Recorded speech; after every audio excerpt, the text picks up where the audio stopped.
There is a place deep in the ocean where pressure is 1,000 times stronger than that we're used to at the surface. This force is enough to turn an unprotected human into dust instantly.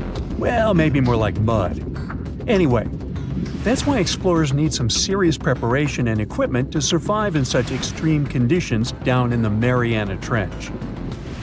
It is as wide as 20 national malls in Washington, D.C., and about 1/5 as long as the diameter of Earth. People who went all the way down describe it as a chilly, quiet, and very peaceful place. They saw a bright blanket of red and yellow rocky outcrops, and there was a whole variety of unique, small, translucent animals. The popular myth is that more people have gone to the moon than to this deepest place on Earth is not true, though. In total, 24 humans flew to the moon, and at least 27 brave souls dove down to the Mariana Trench. Most of them were explorers and not proper scientists. They just go there for the thrills and also to collect video evidence of different wildlife, geological formations, and human-made objects. Humans started traveling around space and into the ocean depths at around the same time. The first moon landing was in 1969. And the first person to go down the Challenger Deep, the deepest part of the Mariana Trench, did so in 1960. This unusual location got its name after the British ship HMS Challenger, which first located this massive drop in the ocean floor at the end of the 19th century. It would take 8 more decades before the first human went down to it. Explorers didn't manage to do it in a conventional submarine. They used a type of submersible called a bathyscaphe. The Swiss oceanographer Auguste Piccard designed his own in 1953. 7 years later, the submersible managed to do the impossible. It had reached a depth of nearly 36,000 feet. But what explorers saw was merely a fraction of the trench's full size. The fact that it is so huge of the Mariana Trench is just one of the reasons why it's mostly unexplored today. The absence of light is another major issue. Sunlight is incapable of reaching such profound depths, so the entire trench from top to bottom lies in absolute darkness. Because of such conditions, the ecosystem is a lot different than the shallower regions of the Pacific. This puts immense pressure on marine wildlife. Yeah, the pun is intended. Another reason why it's so challenging to survive there is the temperature.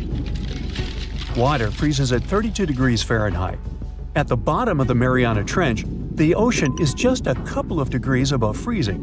One of the factors that hasn't let this area turn into a giant icicle is the fact that salt water has a slightly lower freezing point. The other reason is geothermal energy that warms the ground at the bottom of these just enough for it not to freeze. That's why submersibles need to have proper insulation to navigate these icy conditions. When they reach the bottom, researchers find out that this desolate and harsh climate is home to several animal species. They encountered arrow-toothed eels, snailfish, and spoonworms at various depths. There were even strange-looking translucent sea cucumbers and shrimp-like amphipods. The biggest surprise was microbial mats thriving on methane and hydrogen from the mud. Among the species, the Mariana snailfish looks like a master of the environment that can go farther and deeper into the trench to feed on prey than its competitors. Despite its seemingly fragile appearance, the snailfish has adapted to withstand extreme pressures, a superpower it wouldn't be able to survive without. The exotic life forms that live deep down aren't normal-sized, since deep-sea gigantism makes them grow significantly larger than their counterparts in other ecosystems. One example is the giant tube worm, which can be 6 feet long. Science has a hard time explaining the exact cause of this form of gigantism. Thermal vents are just one of the possible explanations. All of these factors might help explain the huge time gap in researching the Mariana Trench. The first successful dive after the 1960 expedition came only in 2012. That's when the famous Canadian film director James Cameron went down in the deep-sea Challenger. Because few scientists have gone that deep before or after Cameron, There is no map of the deepest point on our planet. We know very little about the oceans that cover 2/3 of the Earth's surface. Researchers have mapped out only 5% of them so far. Science still has a lot to discover in the Mariana Trench and other unexplored places on our planet. The Amazon rainforest stands as the best example of the world's most unexplored regions. The list of reasons why this part of South America is unknown starts with its wildlife: jaguars, anacondas, piranhas, black caimans, and Brazilian wandering spiders are just some of the creatures that pose a risk for researchers. Relentless year-round rainfall induces heavy flooding. Add to all this some treacherous river currents, and you can see why scientists have mapped such a small percentage of the Amazon to date. In just one region of Brazil, near Peru, there are at least 14 tribes that have never had contact with the outside world. The national authorities intend to keep it that way. Isolation of these indigenous people is the best way to protect their future. The same goes for a remote island in the Indian Ocean.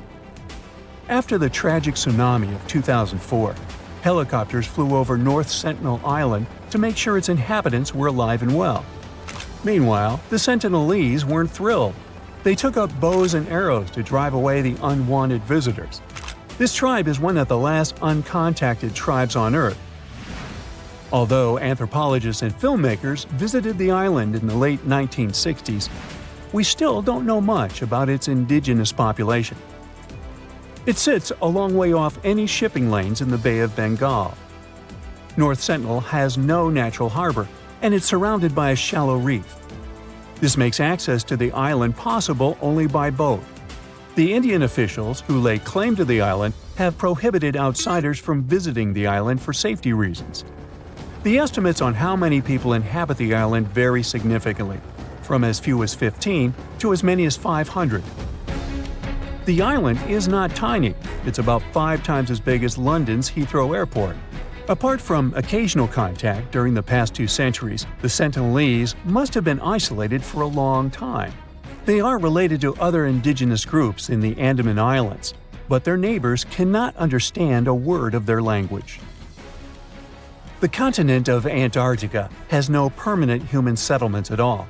The only people who periodically live there are international scientists. This vast expanse of ice and snow, roughly the size of the United States and Mexico combined, still has many regions where humans haven't set foot. Satellite imagery and photos that NASA's aircraft made from the air have mapped out the entire continent. So we know where to go, but it's not that easy. The reason for this are all the adjectives that go with Antarctica. It is the coldest, windiest, driest, and brightest of the 7 continents. This makes it virtually unlivable. More than 99% of its surface is covered with a permanent sheet of ice.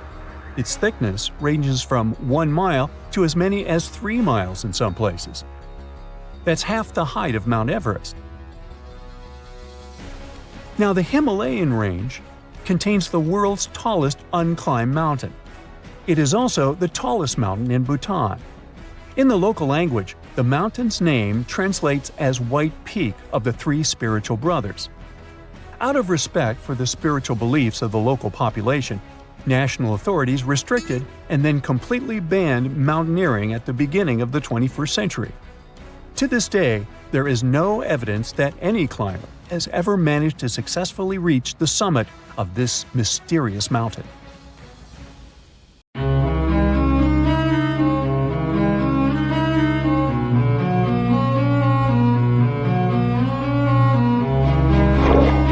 Question for you. Do you think Atlantis could be real? It remains as one of history's greatest mysteries. The legend began with Plato all the way back in ancient Greece. The tale of a civilization that formed and prospered before our own. Atlantis was supposedly a highly technological society, much like the Mayans. But, as the legend says, due to the people's greed, they were punished by a flood that destroyed and submerged their cities. Different theories try to guess Atlantis' location. Some say it was in the Mediterranean Sea. Some say it's beneath the Bermuda Triangle. But as science has shown us, Atlantis may be only an allegory for humankind. Today, you'll discover several amazing underwater cities that you have never heard of. They existed indeed and are not just a myth. We're taking you on an excursion to the underwater city of Baia, which is on the coast of Italy. Known as the Las Vegas of the Roman Empire, Baia was a resort city. The Roman elite traveled there for recreation. Imagine an open-air spa. That was Baia. You can visit the submerged town by scuba diving and get close to that perfectly preserved, magnificent Roman sculpture, a true underwater wonder. You can spot the crumbled temples and buildings through glass-bottom boats. This is a moss-covered museum in Claudio's Nymphaeum. To your left, you can see a collection of classical Greek statues. Swimming down the Via Herculeana, you'll arrive at Villa Aprotio. Villas are Italian-style houses, and here you can admire their original marble floors. Notice the black and white patterns and the astounding shapes they make. Next, you'll arrive at Portus Julius. Can you see the collapsing wall structures at the bottom of the seafloor? You'll see well-preserved columns and limestone floors. Behold the ruins of the thermal baths of Lacus. The remaining multicolored mosaics are something great to see. You'll see their orange, blue, and green tiles if you get close enough. At Pisoni's Villa Pila, you'll see 25 preserved Roman pillars. Notice the arches, the frescoes nearby, and the magnitude of this well-kept treasure. The city was located over natural volcanic vents, so there were hot springs to be used at will. People went there looking to have an excellent time. And when I say people, I mean some of the great Roman emperors we learned about in school: Nero, Cicero, Caesar. But around the 8th century, the city was sacked and the luxurious town was abandoned. Slowly, the water level rose and the city started to drown. You are on a summer vacation off the coast of Greece, 4 hours outside of Athens, in the Peloponnese Peninsula on Pavlopetri. You dust off your snorkel and head for a free dive on a bright sunny day. Sometime into the dive, you start noticing patterns on the seabed. 13 feet below the surface, the outline of familiar objects starts to appear, one by one. As you continue swimming, what looks like the outline of an entire city emerges before your eyes. You wonder, how could water have taken the whole city? Rocks are perfectly aligned into what appears to be the foundation of a building. Nicholas Fleming, a British oceanographer on vacation in Greece, was the person that discovered Pavlopetri. He was documenting the seafloor artifacts. The team found the site filled with pots, storage vessels, and tools. A quern stone, for instance, is a tool used for grinding grains and turning them into flour. Multiple amphoras, which were found then, indicate that this settlement dated back to the Bronze Age, 5,500 years ago, when people started living in towns. The settlement is believed to have lasted for over 2,400 years. Pavlopetri is considered today the oldest submerged town yet found, and it's impressive that it wasn't a simple village. It was a vibrant port city with stone-built buildings, a marketplace, streets, and even squares. Let's continue our exploration and find secrets in other underwater cities. You are diving off the coast of the Ryukyu Islands. Pacific waters are far from smooth. There's a strong current pulling you into the deep sea. Suddenly, you see a huge structure thanks to the sunlight shining down on the seabed. At first, it looks like Machu Picchu's ruins across the globe in Peru. As you approach it, you slowly figure out its form. A pyramid-shaped structure, arches, staircases. It's something that could have easily been a palace or castle. Could this also be a sign of human activity? What you just saw is known today as the Yonaguni Monument. It also goes by the name of Japan's Atlantis.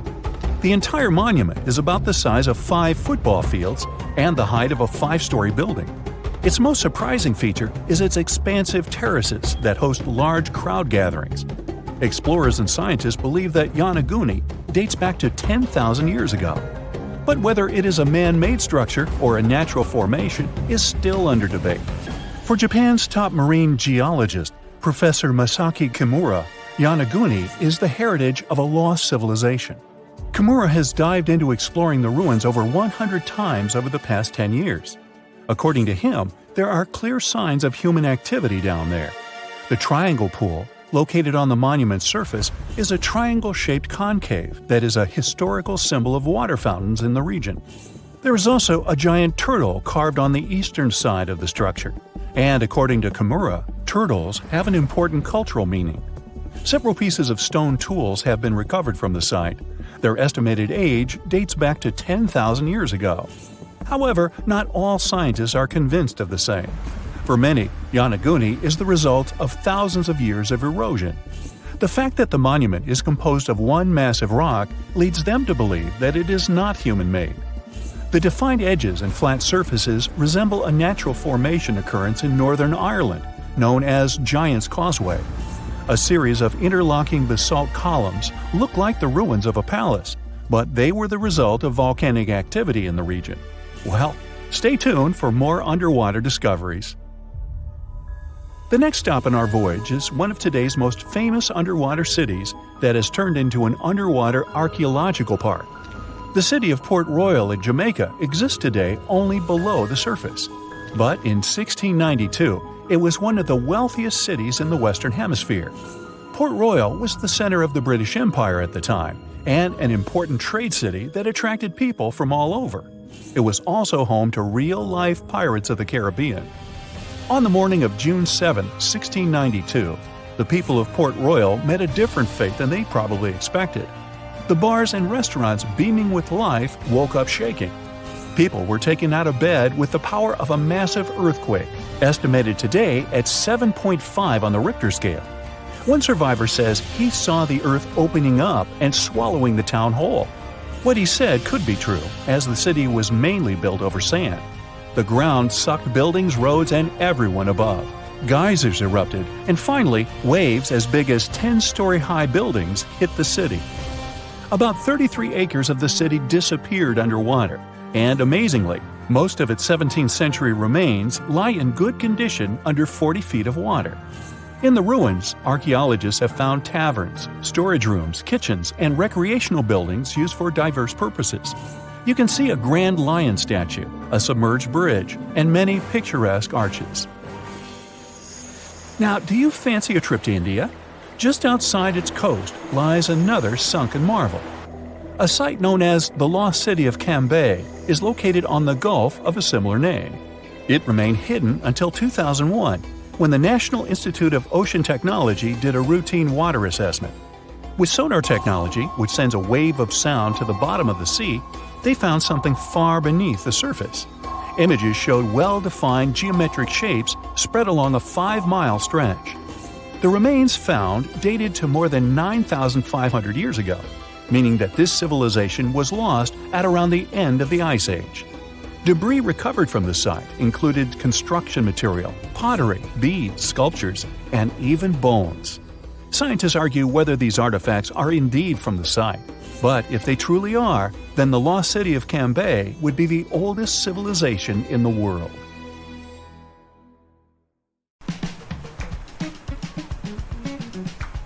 Can you swim? Good. Because you're going on a journey to the deepest point of the Pacific Ocean. Now, put on your flippers. The very bottom of the Mariana Trench is awaiting. Now, get in the water. Really, come on. All right. 1 foot underwater. That's the depth you can swim with no special gear like a mask. Hey look, must be some tourists. Or whales. 10 feet underwater. That's a little deeper than the public pools and beaches around the United States. You can see colorful fish and even phytoplankton that feed on the sun's rays. 26 feet down. This is the depth at which the foundations of the floating city of Venice in Italy stand. Builders laid columns at that depth on which they later built houses and streets. 30 feet underwater. You start to feel a lot of pressure. When you're on the surface, you're under atmospheric pressure, 15 pounds per square inch. But here, at 30 feet, that pressure is doubled.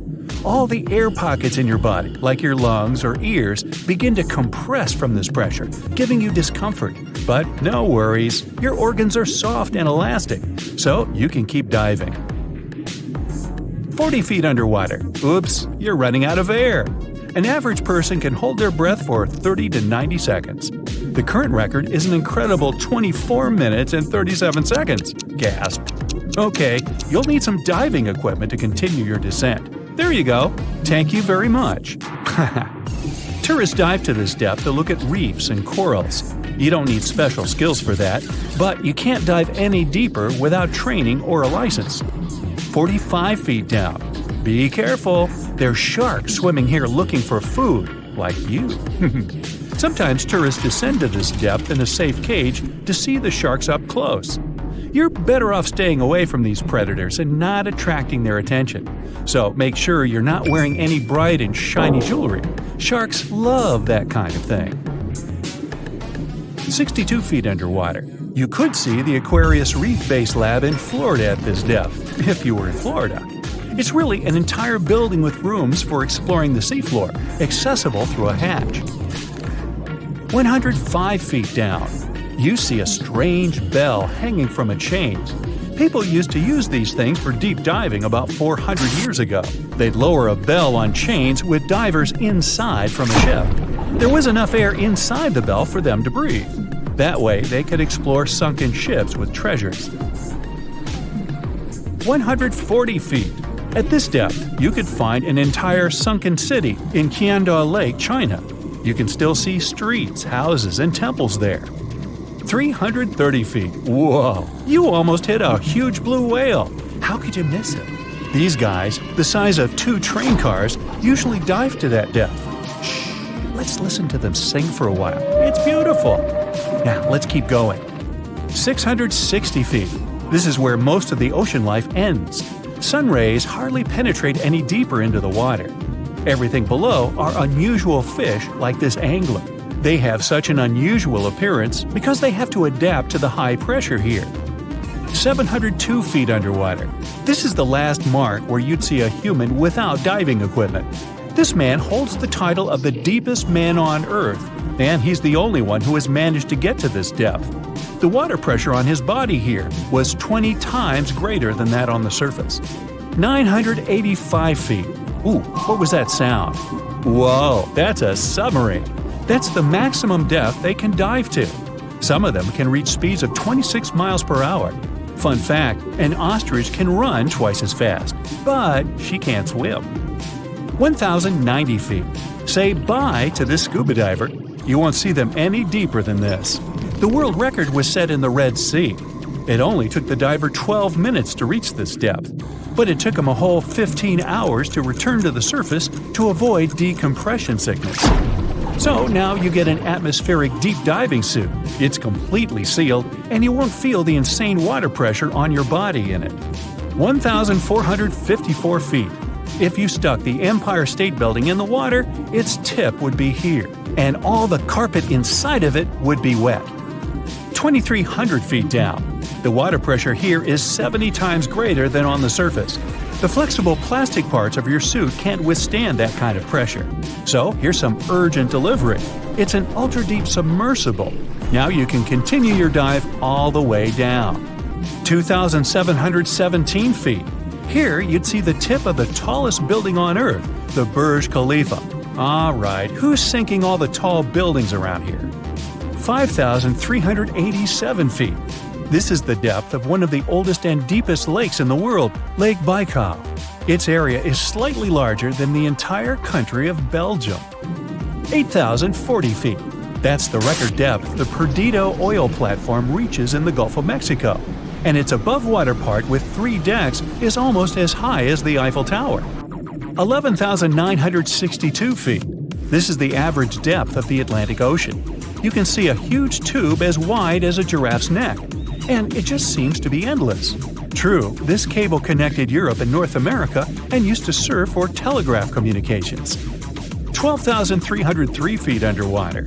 Suddenly, in the darkness, you see the outline of a ship. No way! That's the Titanic itself. The intense water pressure would crush a person at this depth, so you can only dive down to the Titanic in a submarine. 13,123 feet. Whoa! Here would be the end of the deepest mine in the world, Imponen Gold Mine in Africa. But you still have deeper places to go. Let's speed up. 20,000 feet. Here you can see the deepest debris of an old ship. The USS Johnson sank more than 70 years ago. you can still clearly see the number 557 on its bow. 26,200 feet. Here, in this total darkness, you'll find the deepest fish in the world, the Mariana snailfish. They're as long as a domestic kitten and have almost transparent skin. Their eyes are poorly developed for vision because the sunlight never reaches this deep. 29,030 feet. If you take Mount Everest, flip it over, and stick it into the Marianas Trench, this is exactly where you'd see its tip. Even though this is the highest point on our planet, you'd still have a lot deeper to go. 35,755 feet down. Here, in the Challenger Deep, you'd still see life. You'd need a microscope for that, though. Bacteria living here feed on organic molecules, similar to oil. A little deeper? Congrats! You've touched the bottom. It's 36,070 feet deep. The pressure here is 1,071 times higher than on the surface. But you're not the first person to have been here. One of the last expeditions to the bottom of the Mariana Trench was in 2012. An American filmmaker descended here in a submarine he designed himself. But the pressure broke some of the engines, so it was hard for him to maneuver here. The sonar was also damaged, and some of the batteries drained. He was in the Challenger Deep for about 3 hours and took many pictures and videos. If you look closely at the bottom itself, you can see bubbles. It's carbon dioxide and liquid sulfur. It's freezing here because of the extreme pressure and temperature close to freezing. But there's still life here in these harsh conditions. The 3 microorganisms are most common here: xenophytophores, amphipods, and small sea cucumbers. There's so few of them because they don't have enough food down here. Usually, there's a lot of palm leaves on the ocean floor, which get there from the land. But the Mariana Trench is 124 miles from the nearest islands. So the only food here is old plankton and fish scales from the ocean's upper layers. But it needs to travel tens of thousands of feet to become food for the bottom dwellers. But can you go even lower into the crust of the Earth? Well then, you'll need to unleash your giant drill and fire up the jet engines. You're pushing another 36 miles through the Earth's crust, and here is its edge. You've entered the upper mantle. It's an ocean of hot lava, 1,800 miles deep. You have to literally swim through this, reaching the outer core, another 1,400 miles deep. Then you reach the inner core, another 755 miles, and congrats! You're at the very center of the Earth. I hate to ask, but how do we get out of here? Ever wonder why, despite all our advancements in technology and science, there's a vast expanse of our own planet that we barely know about? Believe it or not, over 80% of our oceans remain uncharted territory. It's as if we've got this massive aquatic playground in our backyard, and we've barely scratched the surface. Also, did you know that only about 7% of our oceans have a special tag called Marine Protected Areas, or MPAs? How come this colossal body of water that envelops most of our planet is also among the most vulnerable and misunderstood spaces in the universe? Pressure has a lot to do with it. Our deep ocean is a beast of a place with no visibility, freezing temperatures, and pressure that's so intense that in certain areas it would make you feel like you're having the weight of 50 jumbo jets on your body. No wonder we're having an easier time sending people into space than to the bottom of the ocean. The deeper you go into the waters, the more pressure piles up. But let's not forget we have tech on our side, right? Scientists now use these cool satellite technologies that track the color of the ocean to check how much phytoplankton is there, for example. Why is this important, you might ask? Because these little plant-like critters are actually pretty major players in our big blue oceans. In the grand scheme of things in the aquatic world, phytoplankton is like the bedrock of the ocean food chain. It gives life to almost everything, from the tiny zooplankton, which are animal-like microorganisms, to those colossal, magnificent whales.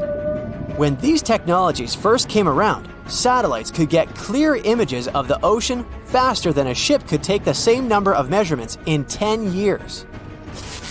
But it's not all about looking at the ocean from space. Sometimes you gotta dive in there and see it for yourself. Thankfully, we've come a long way in ocean exploration tech too. We've got things like floats and drifters that ride the ocean currents while collecting data, and a whole fleet of underwater vehicles, some of which are manned, some remote-controlled, and some even autonomous. Remember James Cameron, the guy who made the movie Titanic? He's super into exploring the ocean, and in 2012, he set a record by going down to the Mariana Trench in a vertical torpedo sub.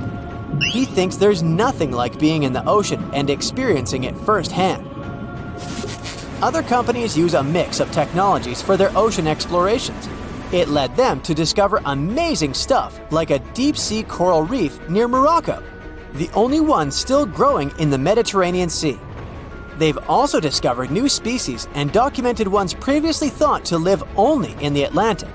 These efforts have convinced local authorities to declare some places as marine parks.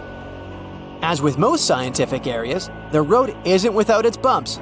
These expeditions can cost quite a lot, and the lack of detailed maps and data only adds to the challenge. We can't always rely on bathymetric information, meaning the study of the ocean floor, because it's often not available. And that's the tricky part. We need to explore more to know more, but getting the funds for these kinds of projects can be tough when there are so many unknown variables. One particular company's explorations have helped protect nearly 4 million square miles of ocean so far.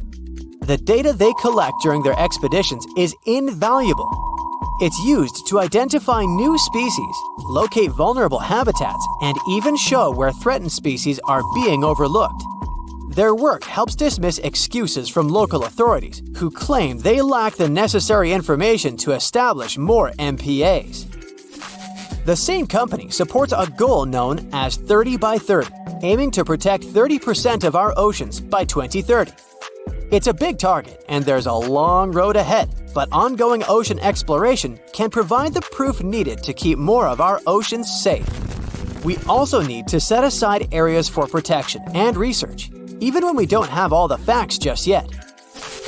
On that note, some cool scientists have recently stumbled upon a gigantic and mysterious world beneath the Pacific Northwest coast's ocean floor.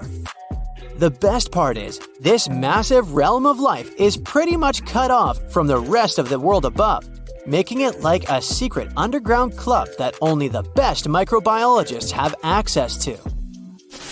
Picture an active city, except the city is microscopic cracks in the basalt rocks of our oceanic crust, and its residents are microbes. These tiny creatures aren't like you and me. They don't rely on sunlight or the organic products of land and water ecosystems for sustenance. Instead, they thrive on chemical reactions with rocks and seawater. Scientists call this type of life chemosynthetic, which sounds complicated, but it basically means life sustained by chemical reactions. While this sort of life has been found deep in mines and around seafloor hydrothermal vents, the scale at which these creatures are found under the oceanic crust is unprecedented. It might even be the most extensive ecosystem on Earth. A geomicrobiologist from Denmark was part of the team that made this discovery. He claimed that over 50% of our planet's surface is oceanic crust, which is an average of 4 miles thick. Imagine the size of this chemosynthetic party happening down there. This discovery didn't happen overnight. Since the 90s, scientists have found weird tiny holes in the basalt rocks that make up much of Earth's outer crust. They seem like they might have been made by bacteria, but hey, there was supposed to be no life there. I mean, imagine trying to survive in a place that's hot, deep, dark, dense, and mostly devoid of the organic compounds we need for life. Yet, here they are. In the following years, more pieces of the puzzle fell into place. Scientists found that the oceanic crusts had different conditions at the centers and edges. At the centers, rocks are jam-packed with energy-rich compounds that support these tiny life forms. But by the time they reach the edges, these chemicals are all gone. Fast forward to now, and it's time to put the puzzle together. A microbial ecologist from the University of North Carolina worked on this research and says we now have solid evidence of microbial life in the cracks and crevices of deep ocean basalt. The next question scientists asked was, how far does this life extend? researchers collected samples of crust from a plate roughly 120 miles off of Washington's coast, drilling deep beneath the ocean's surface. What they found down there was remarkable. The life down there runs on a unique fuel, hydrogen.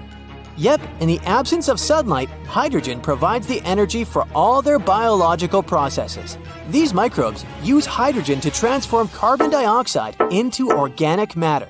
This matter and other byproducts, like methane, then fuel other organisms, creating a network of life. Of course, the life down there isn't as complex as the one we know up here. Scientists doubt there will be any multicellular life under the ocean because it's too hot and energy poor. But hey, who knows? This universe under our oceans still has a lot to reveal. This whole thing is significant for many reasons.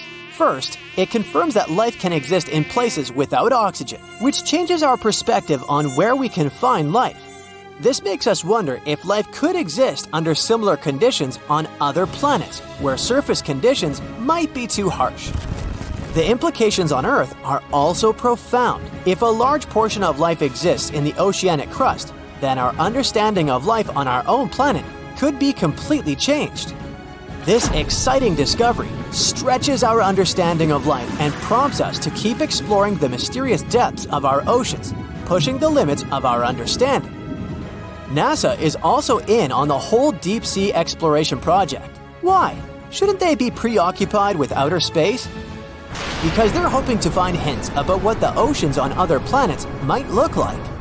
NASA specialists are really hopeful that by unearthing underwater secrets, we can solve some of the big questions about space. Plus, they're testing some nifty equipment for future journeys across our solar system. It's one of the most intriguing locations in the world. Covered in darkness and miles underwater, this extreme environment is home to some unusual creatures and phenomena. It's called the Mariana Trench, and it's the deepest oceanic trench on Earth. No wonder it's been so difficult to explore. Because of the risky conditions, people aren't able to explore this location without proper equipment. But what would happen if we threw a steel ball down there? Let's start with some basics. How did they first discover this enormously deep hole in the ocean? HMS Challenger identified it back in 1875. The ship had some pretty fancy sounding equipment for its time, but it wasn't nearly good enough to be able to fully explore the trench. Some decades later, in 1951, another ship, the HMS Challenger 2, came back to the location better equipped. The vessel featured an echo sounder and was able to take accurate measurements of what seemed to be the deepest point on the surface of our planet. If you were to look at it in 2D, you'd see the trench measures 1,500 miles in length and 43 miles in width on average. It also looks sort of like a crescent-shaped scar when you observe it from above. Nothing out of the ordinary so far, right? Well, if you were to stretch a wire from the surface of the ocean to the trench's deepest point, it would measure a staggering 7 miles. If we were able to physically move Mount Everest, which is the Earth's tallest mountain, to cover the Mariana Trench, it still wouldn't be enough, falling short by about a mile. Because the Mariana Trench is so deep, it's almost completely covered in darkness, as light can barely get through to such extreme distances underwater. The temperature isn't any friendlier either, just a few degrees above freezing. But the most dangerous feature of them all is the water pressure. Right at the deepest point of the trench, the amount of pressure is about 1,000 times higher than the standard atmospheric pressure. Not a lot of people ever attempted to descend into the Mariana Trench. In fact, the first organized attempt took place more than 60 years ago. It was done by Jacques Piccard and Don Walsh in a submersible. They only spent about 5 hours on their descent and a mere 20 minutes at the bottom. Alas, they weren't able to take any pictures. Until these two scientists were able to descend, specialists believed there was little to no chance that life could exist down there, given the conditions, most notably the extreme pressure. But while at the bottom, the submersible's floodlight caught sight of a creature. It was a very flat one indeed. As you can imagine, resources here are very scarce. What kind of creatures live down here? And how do they survive, given the harsh environment? Surprisingly, there is quite an abundance of wildlife living in the Mariana Trench. Some of these creatures fall back on chemicals to survive, like methane or sulfur, while other kinds of fish nibble at the marine life that's, well, weaker than them on the food chain. The most common creatures found here are xenophyophores, amphipods, and small sea cucumbers. Some of them adapted by hardening up their shell using aluminum harnessed from the seawater. Smaller creatures, like microbes, adapted by feeding on the chemicals emitted when the seawater hits the underwater rocks. They consider the Mariana snailfish the rock star of the area in terms of wildlife. They're small, ranging from 3 to 9 inches, translucent, and lacking any scales, but they're the top beast of prey in the area. It's no wonder some people started to believe that the ancient megalodon might still be living here. What was a megalodon, you might be wondering? It was the largest predator ever known in our planet's history. Basically, the biggest and nastiest shark ever to have lived. Scientists believe it's been extinct for quite some time, and the idea that it might still be hiding in the Mariana Trench doesn't have a lot of supporting information. The megalodon would have needed to learn to navigate in complete darkness. It would either have to be bioluminescent or evolve to have massive eyes. More so, because of its school bus-like size, the megalodon would have needed a lot to eat. Microbes and small snailfish just wouldn't have done the trick. If a steel ball were to be dropped in the trench, what would be its effect on it? Would the ball be strong enough to sustain such pressure? Let's look at the science here. If we assume it's a solid steel ball, the pressure found at the bottom of the trench wouldn't be enough to really affect it and cause permanent damage. It would take it a solid 12 minutes to reach the bottom of the ocean, though. What about the temperature? Well, it turns out that the difference in temperature on the surface and at the bottom of the trench is quite impressive, a difference of about 86 degrees Fahrenheit. So, it would cause the ball to shrink a bit, but yet again, once the ball returns to the surface, it would simply come back to normal. Should the ball get stuck there, there's another interesting question to answer. Would corrosion affect it? Corrosion of steel is highly dependent on the amount of oxygen in the water.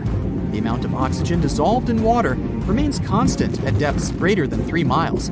I'll spare you the math, but it would take more than 10,000 years for the steel ball to completely rust under the sea.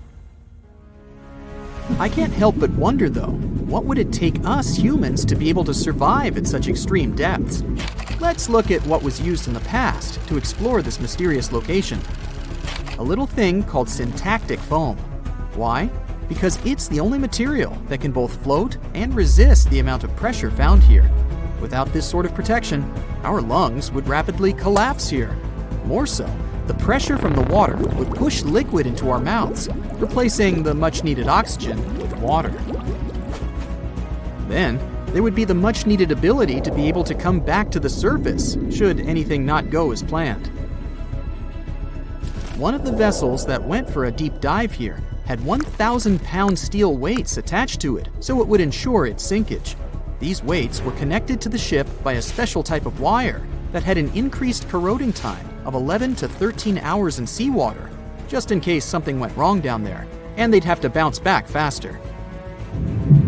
Given the harsh conditions here, the problem of oxygen supply is really important too. Any vessel looking to descend into the Mariana Trench again would need to consider some sort of device that can recycle the air in order to reduce the amount of oxygen that needs to be transported down there. And the last, but definitely not the least of all problems, would be electricity. There surely isn't a power socket down there for you to charge your phone. So, there needs to be enough battery life to support all the necessary equipment, communication, oxygen supply, lighting devices, and so on. None of these problems seem to be quite the challenge anymore, since, as of recently, you can buy a tour of the Mariana Trench. 3 lucky individuals were part of such a project back in 2020. They were submerged in a 3.5-inch thick titanium sphere. This ensured that they didn't feel any pressure changes and physiological stresses whatsoever. Each of the guests took part in an individual trip that had an estimated length of about 14 hours. The descent itself took over 4 hours. Once they reached the bottom, they got the chance to witness some of the most extraordinary creatures on the planet. Then it was time to start the 4-hour ascent back to the surface.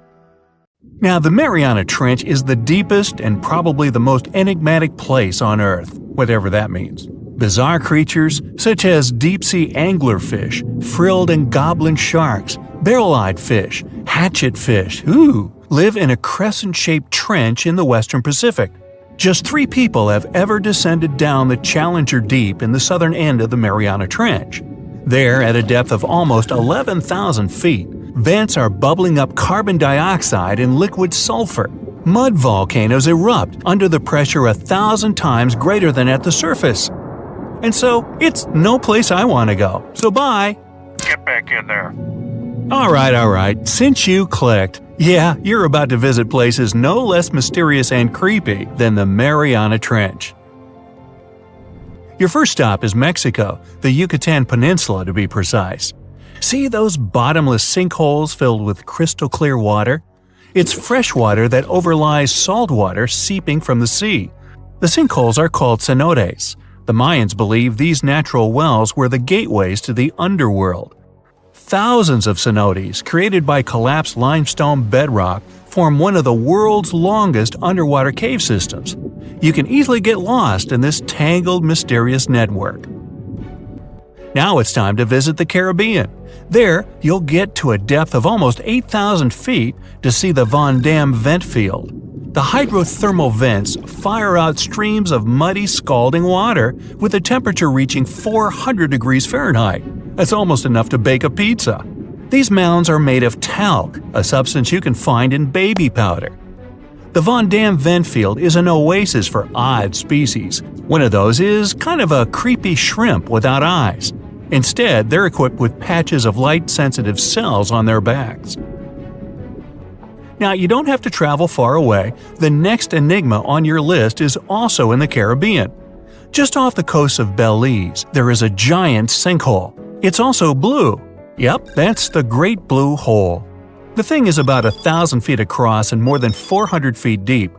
Once, a long time ago, this hole was a cave until rising waters filled it, making it collapse in on itself.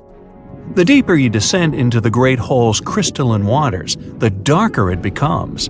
You see tons of stalactite-filled caves, but don't even try to enter them unless you want to get hopelessly lost. Once you reach a depth of 50 feet, you notice the water shimmer. That's the invisible line dividing the sinkhole's salty top from the freshwater abyss. Time to get out of there. Who knows what you might come across in the murky depths? Your next destination is off the Pacific Northwest coast. Almost 500 streams of methane bubbles were discovered there several years ago. Because of the bubbles, the vents got the name champagne seeps, which sounds better than the fart spas. Scientists are still puzzling over this phenomenon. Where does the methane come from? Underwater cows? Why is its temperature warmer than that of the surrounding ocean? And most importantly, what would happen if you managed to light a match somewhere near a large bubble? Methane is a highly flammable gas, and setting a methane bubble on fire, well, you get the picture. And now you're off to Iceland. The plan is to dive into Silfra, a fissure filled with pure glacier water. This 206-foot deep crack is the only underwater place on the planet where you can touch 2 continents at once. The deeper you go, the darker it becomes. The rocky landscape looks otherworldly. Divers who dare to visit this incredible place risk having their gear frozen, getting hypothermia, or not surviving whatsoever. After all, the water temperature in Silfra Fissure is about 35 degrees Fahrenheit year-round. Your next destination is Scotland. Okay, cue the bagpipes. If you dive in the Gulf of Corryvreckan, a narrow strait between 2 islands, you'll see massive underwater rocks and deep holes. They create the 3rd largest permanent whirlpool on the planet, the Corryvreckan Maelstrom. The water moves through the strait at breakneck speed. It hits the underwater rocks, and the place looks like a pot with boiling water. The waves, created in the process, sometimes reach a height of 15 feet, and you can still hear the roaring whirlpool from 10 miles away. It's believed the Corryvreckan maelstrom has swallowed dozens of sailors over the centuries. They were caught unaware by the ferocity of this natural phenomenon and pulled underwater in the blink of an eye. Okay, enough bagpipes. Your adventures are getting more and more extreme. You're heading for Antarctica. There, in the Southern Ocean, you'll find the Ross Sea Ice Shelf. Say that 5 times real fast. Later, not now. It's roughly the size of Spain, with the ocean underneath containing as much water as the North Sea. Once, scientists drilled all the way down through this enormous chunk of ice. Imagine their astonishment when they found life in those extreme conditions. The researchers came across dozens of mysterious species not known before. The most unnerving were upside-down swimming fish and overturned sea anemones hanging in the frigid waters. Hopefully, bizarre places with a notorious reputation don't frighten you. Well, too bad, because you're about to visit the Bermuda Triangle. It's an area between Bermuda, Florida, and Puerto Rico where planes and ships seem to vanish in thin air. For the first time, this place attracted a lot of attention in 1945. That's when 5 U.S. Navy planes disappeared during training. Before radio contact was lost, the flight leader said, "We're entering white water. Nothing seems right." After that, the planes with 14 men flying them disappeared. Even scarier, a rescue plane with 13 people on board never came back as well. Some people believe the mythical city of Atlantis lies at the bottom of the triangle. They claim its inhabitants use extraterrestrial technologies to sink ships and crash airplanes. Others blame rare and unexplored natural phenomenon, for example, magnetic anomalies, or massive pockets of flammable methane gas. There we go again. Then, if a bolt of lightning ignited a giant methane bubble near a ship or a plane, this could probably make it sink without a trace, except the smell. But methane is found everywhere all over the world, and it never behaves this way. Some experts aren't sure there's a mystery to explain whatsoever. Lots of busy routes pass through this area. No wonder more ships and planes sink there than anywhere else. Now, prepare some warm clothes. You're heading for the north again. Your destination is Cape Desolation in Greenland. Nice place. In 2012, Canadian researchers were sampling the water in that area, and their equipment came back to the surface with pieces of coral attached to it. That's how a cold water coral reef was stumbled across. These unique pinkish corals can easily go without sunlight and live in strong currents 3,000 feet below the surface. Another unique spot you can't miss lies between Greenland and Siberia. The Baikal Ridge is the deepest and most remote portion of the global mid-ocean ridge system. In some places, it reaches the depth of more than 3 miles. It's only natural the darkest corners of this underwater world remain unexplored. Fascinating chemical reactions happening at the bottom of the ridge produce hot fluids rich in minerals. They spew, like freshmen at a rush party, from seafloor vents. And since these vents are isolated from the rest of the ocean, they're hot spots for bizarre creatures found nowhere else in the world. Your next stop is just off the coast of Cuba. Circular columns, paved floors, symmetrical stone structures. That's what the Cuban underwater city looks like. What happened there?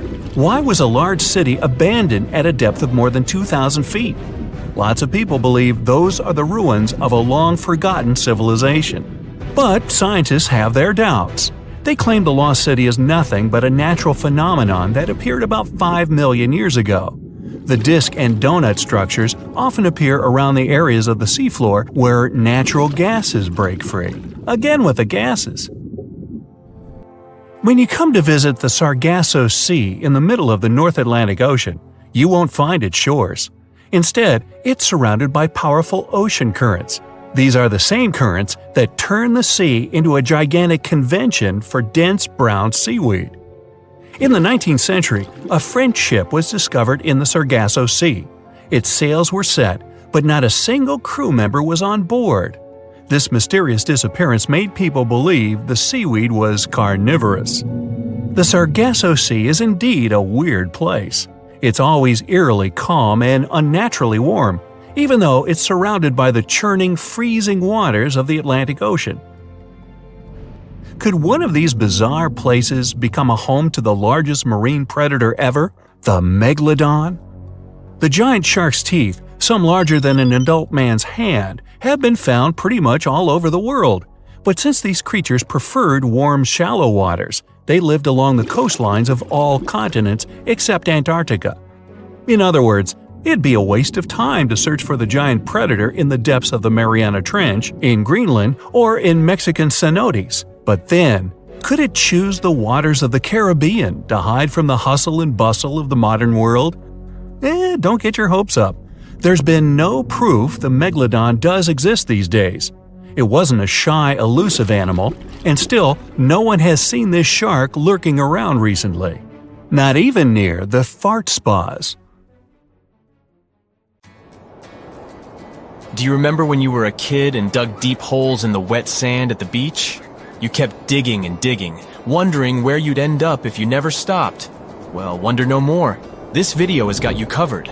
Let's explore how far down you may go and what you can find there. And by the way, who knows, maybe someone's already used some fancy schmancy tech to dig all the way down to the planet's core, and we're just clueless about it.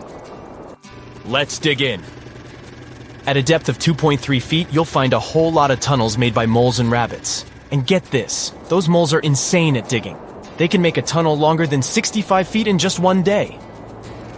If you dig a bit more, around 6 feet, you'll hit the standard burial depth, in Western culture, that is. Interestingly, the phrase 6 feet under didn't just appear out of nowhere. It was actually a rule implemented by the Mayor of London during the plague outbreak in 1665 to prevent the spread of infection. If you want to see something really gross, look out for deep burrowing earthworms at a depth of 10 feet. Some species, like Drawita grandis, can grow up to a whopping 3.5 feet long. Yuck! Did you know that a metal detector can only reach a maximum range of 20 feet?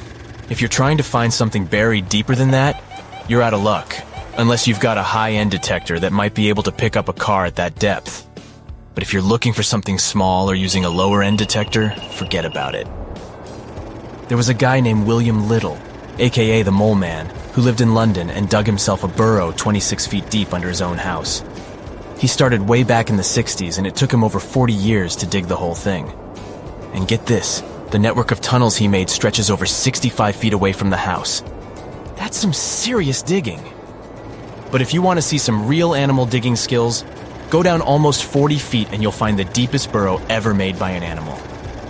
You would never guess who dug it. Ready? Nile crocodiles, that's who. If you ever find yourself 60 feet underground, take a look at Beijing's underground city. It's an emergency shelter that's basically a huge network of tunnels and rooms underneath China's capital city. How cool is that? Go down further to about 110 feet below ground in London. You'll find an underground farm where people grow veggies and herbs. Now, let's dive deeper. Literally, the Y40 diving pool in Italy is the deepest swimming pool in the world, and it goes 131 feet down. It's so deep that a free fall into its pit without water takes around 3 seconds. This is actually quite a lot, even if it doesn't sound like that. At about 280 feet underground in Cappadocia, Turkey, you'll find the Derinkuyu Underground City, a vast ancient underground complex that presumably dates back to the 7th century. The channel tunnel that connects the UK with France is 377 feet deep. The roots of a wild fig tree growing at the Echo Caves in South Africa go down to 400 feet. And these are the deepest roots we know about. How about spending the night in the deepest hotel room in the world? It's located 508 feet underground at Sala Silver Mine in Sweden. If you're an adventurous runner, you might be interested to know that the deepest half marathon was held in 2004 in the Bochnia salt mine in Poland, at a depth of 695 feet. Are you a fan of engineering feats? The Seikon Tunnel in Japan is the deepest railway tunnel in the world, at a depth of 787 feet. And if you want to drive deep under the sea, you can do so in the Eiksund Tunnel in Norway, which reaches a depth of 942 feet. The deepest hand-dug water well in the world is at a depth of 1,286 feet. It's called Woodingdean Water Well, and it's located near Brighton in the UK. The well was dug in 1862, and most probably it's also the deepest hole dug without any technological aid. Kudos to everyone involved. If you're an adventurer, you might be interested in the deepest natural shaft in the world, which goes down to a depth of 2,110 feet. It's located in the Vrtoglavica cave in Slovenia. And a free fall down this shaft would last for a heart-stopping 11 seconds. In 2010, 33 Chilean miners were trapped at an even deeper depth of 2,297 feet in the San Jose copper and gold mine. They were stuck there for 69 days until they were finally rescued. Moving on, the deepest bat colony in the world resides at a depth of 3,800 feet in a zinc mine in New York. About 1,000 brown bats spend every winter there. Now, the deepest concert in history. The Finnish band Agonizer performed at a depth of 4,166 feet in a mine in Finland in 2007. Imagine rocking out in a venue that deep underground. The deepest coal mine is the Jindřich II mine in the Czech Republic. It was shut down in 1991, but it used to go all the way down to 4,920 feet. Now let's talk about the Grand Canyon. You might not think too much about it, but it's actually super deep. The deepest part of the canyon is about 5,920 feet down, and on average it's about 5,282 feet deep. If you're feeling adventurous, you might want to check out the Krubera Cave in Georgia. It goes down a whopping 7,185 feet, making it the deepest cave in the world. The deepest radio broadcast ever happened in Creighton Mine, Ontario, Canada, which is 7,677 feet below the Earth's surface, and it was held by CBC in 2005. And if you want to get even deeper, there's the Jinping Underground Laboratory in China, which is 8,202 feet underground and the deepest lab in the world. The Moab Khotsong gold mine in South Africa has the deepest single-shaft elevator in the world. It's located at a depth of 10,203 feet, and if you decide to take it, it'll take you 4.5 minutes to reach the bottom. Free fall into its shaft would take as much as 25 seconds.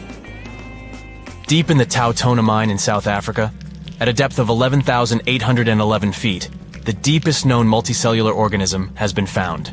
Guess what it is? Obviously, a worm. Oh. Let's remain in the Tautona mine for another moment. Here you can reach the deepest human destination in the world.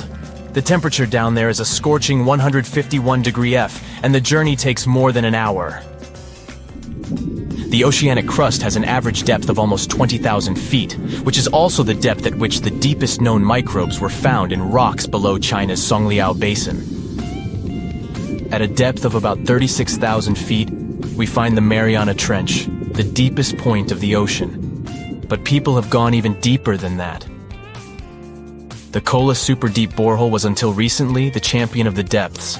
It's the second deepest artificial hole on this planet, with a depth of 40,355 feet. The scientists once attempted to drill through Earth's crust in a massive project. However, they only managed to drill a third of the way before the drill couldn't operate anymore, due to the temperature reaching 356 degree F. This hole is not easily recognizable as its diameter is just 9 inches, and it looks unremarkable. Nevertheless, it is well covered to ensure people don't accidentally fall into it. If you were to drop a coin into the hole, it would take 50 seconds to hit the bottom. If you are wondering which artificial hole on Earth is the deepest, it's the Z44 Chavo oil and gas well. The depth of this hole is a staggering 40,604 feet, equivalent to the height of 15 Burj Khalifas stacked on top of each other. What's the deepest underground you would dare to go? Share your craziest ideas in the comments below. The deeper you go, the creepier they get. You're about to travel to the darkest ocean depths and check whether this claim is true. Are the creatures living there as scary as people think? You go 120 feet down underwater. Pay close attention to the bottom under your flippers. Oh my, what's that terrifying face half hidden in the sand? That's the northern stargazer. You can meet this fish in the eastern United States. It buries itself in the sand until unsuspecting prey gets near. Then, the nightmarish creature electrically shocks the poor animal and dines on it. You are moving deeper to 240 feet under the surface. That's where you spot a colorful, puffy creature, no more than 1 foot long. It's the sarcastic fringehead. At first, the fish seems to be harmless. Only unless it's provoked. When this animal is agitated, it opens its huge mouth to fend off predators. This defense tactic is a sight to behold, both surprising and frightening. Luckily, the fish is no threat to people whatsoever. The creature you see next can comfortably live in shallow waters, but you meet it at a depth of 900 feet. You don't even need to wonder why the animal's called the Game of Thrones brittle star. Unlike starfish that slowly crawl across the seabed, this creature moves fast.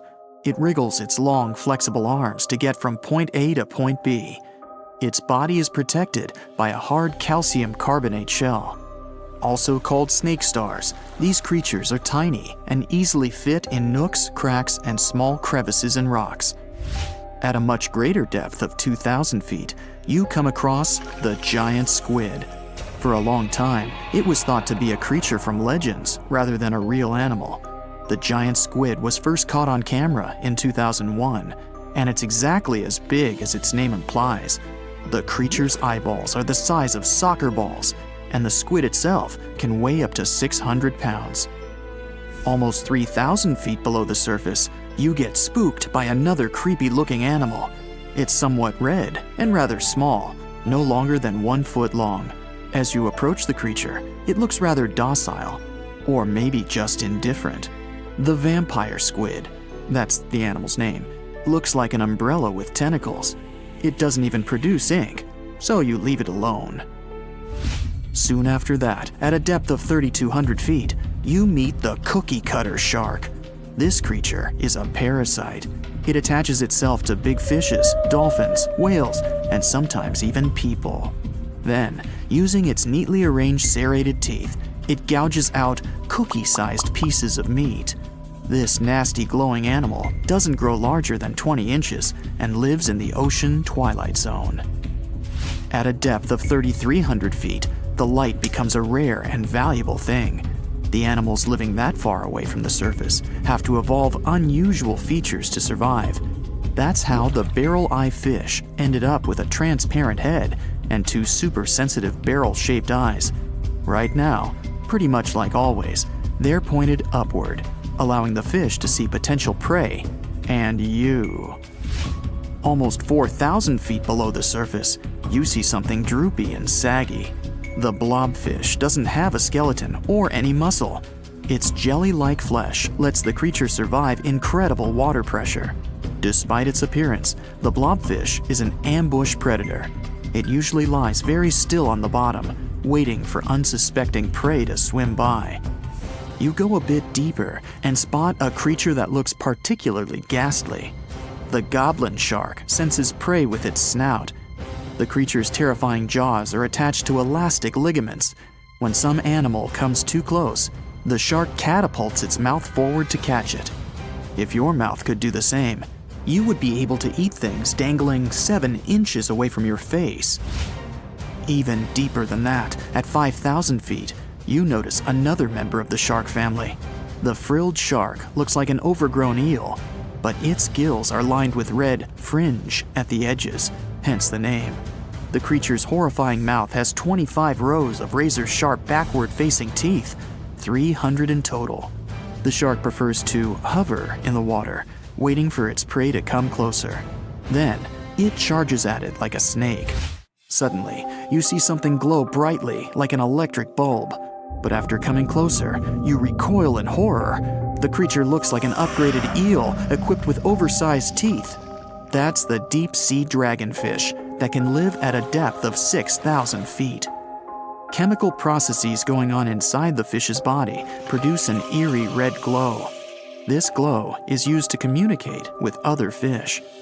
At the same depth, you meet another deep-sea inhabitant, Its most prominent feature is its huge mouth. Thanks to it, the gulper eel can swallow its prey whole. Its stomach can expand to a terrifying size when it needs to fit something large. At a depth of 6,600 feet, you come across an angry-looking creature with a fishing rod over its head. It's the deep-sea anglerfish. The animal has an unusual dorsal spine, even though it's worn only by females. It protrudes above their mouth and has a lure on its tip, some luminous flesh that baits prey. The anglerfish has such a big mouth and its body is so pliable that it can swallow animals twice its own size. You're 7,000 feet down when you see another fish that's glowing in the dark. The black dragonfish is a sly creature. It has its light-producing organs arranged along its belly. The spooky creature also has gleaming flashlights next to its eyes. They help the animal find prey and attract potential mates. At the same depth, you also spot an enormous pillbug. But unlike the critter you can find in your garden, this one is at least 20 inches long.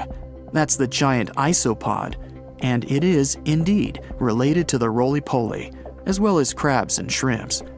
These creatures may look somewhat scary, but they're harmless. They feast on other deep-sea animals only after those have passed away. At a depth of 13,000 feet, you notice the ocean floor has become a bit fluffy. That's because it's covered with zombie worms. These creatures rarely grow to be more than 2 inches long, and still, they can break down fairly large animals, so strong the acid they produce is. The worms' feathery appearance makes them look like plants, but the truth is, these creatures munch on rock-hard bones of the world's largest animals, such as whales. The grid-eye fish almost scares you out of your mind soon after that. This creature has a pair of large greenish oval plates on the top of its head and no eyes whatsoever. Experts believe that these bony membranes detect light coming from predators, saving the fish's life. You're now 3 miles down below the surface, and that's where you spot something bizarre on the bottom. It's definitely a fish, but it's standing on the ocean floor on 3 long, rigid legs. Ah, it's the tripod fish. Curious rather than scary. This creature has adapted to the almost complete darkness by giving up on its vision. It has to rely on vibration and touch to sense prey. And then, the fish uses its fins as hands to transport food directly into its mouth. You don't have time to go any deeper before you spot the faceless fish. This slightly off-putting creature has no eyes, and its mouth, smiling a Mona Lisa smile, is underneath its body. For the first time, the faceless cusk, which is the creature's official name, was seen more than a century ago. The next time it happened was only in 2017. Once you've reached a depth of 6 miles below the surface, you see deep-sea cucumbers. These bizarre creatures are much bigger than their shallow water relatives. They spend most of their time on the sea floor. But if they need to escape predators, they are able to swim away. Deep-sea cucumbers have bright purplish coloring, tiny feet, and tentacles that surround their mouths. Cute. The question is, why do these deep-sea creatures look so scary? Life is very different there, at the bottom. Tremendous water pressure, a lack of food, and constant darkness. You have to adapt to survive in such extreme conditions. Many terrifying animals live deep beyond the waves, like this vampire squid living 3,000 feet below the surface in almost complete darkness. This animal has a cloak, like a vampire's. That's why it's called the vampire squid. Deep down at the bottom, it can't use ink to defend itself. So this animal has developed an unusual tactic. It glows slightly to scare away predators. If this tactic fails, the vampire squid can turn its body inside out, revealing tiny spikes. When you translate its scientific name, Vampiroteuthis infernalis, it literally means vampire squid from the nether. Despite its terrifying looks, it's a harmless ocean animal. This previous creature was not from space, but this object definitely is. Before Elon Musk found a way to reuse rockets, NASA would simply drop old ones after launching astronauts into space, most of the time in the ocean or deserts. In 2012, Jeff Bezos launched a mission to find the Apollo 11 rocket. They found it by using sonar, but it was in terrible condition. It was sitting on the bottom of the ocean, not far from the predicted site. They were able to rescue the engine and reconstruct 2 of them. The most famous lost city is Atlantis, but sadly, we still haven't discovered it. However, Heraklion was also just a myth until one British pilot saw something that looked like a city while flying over the Mediterranean Sea. He reported it, and 60 years later, a group of divers went there. They were shocked when they found an entire city underwater. It was loaded with artifacts that could tell us a lot about the history of the place. Now it's one of the best underwater archaeological sites in the world. It's believed that the rising sea caused the whole city to go underwater. The Titanic sank in 1912. The wreck was claimed to be officially discovered 74 years later. In reality, though, a fisherman found the Titanic 8 years earlier while fishing in the Atlantic Ocean. He was pulling out his net when he spotted a head stuck in it. Luckily, it was just a doll's head. Years later, after the fisher had passed away, his son sold the doll to a doll collector. She did a lot of digging and research on every person who had a porcelain toy on the Titanic. She found the owner of the doll. Ava Hart was on the Titanic and had a doll with her. Ava survived the catastrophe by a miracle, but her toy didn't. Hart even wrote about the doll in her journal, and every detail matched the toy found by the fisherman. The tripod fish lives deep in the abyssal zone, around 20,000 feet below the surface. It's adapted to such immense depths and uses its tripod fins to stay still on the bottom. This creature doesn't have big eyes, but even if it did, these eyes would be useless in the darkness. Instead, the tripod fish uses its fins like antennas to detect any movement in the water. This creature doesn't have much luck when it comes to its love life, so it had to develop unique tactics to reproduce. One fish can be both male and female. The next bizarre creature is the lizardfish. It has tons of razor-sharp teeth, a huge mouth, and really big eyes, which it uses for hunting. All this makes the animal look freaky. The lizardfish lives at depths of around 11,000 feet in the midnight zone, where there is zero light. This freak of nature basically eats everything it can fit inside its mouth, from small fish to other lizardfish. On the other hand, when they see other reptile fish, they probably fall in love instead, because finding mates at those depths is not an easy task. Like the tripod fish, the lizardfish can be both male and female at the same time.